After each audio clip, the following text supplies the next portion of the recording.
বজ্র কঠোর আওয়াজ তুলি পাহাড় ছাপিয়ে, হাল জামানার ফেরাউনের প্রাসাদ কাঁপিয়ে।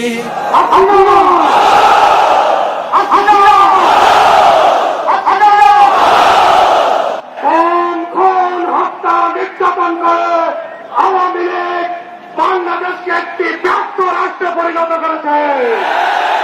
এদেশের সমৃদ্ধ অর্থনৈতিক কাঠামোকে ভেঙে ফেলেছে ব্যর্থ আওয়ামী লীগ সরকার।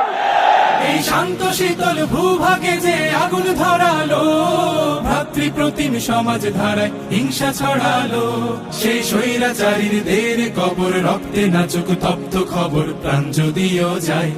ইসলামী ছাত্র শিবিরের উপর অমাননীয় নির্যাতন চালিয়ে ইসলামী ছাত্র শিবিরকে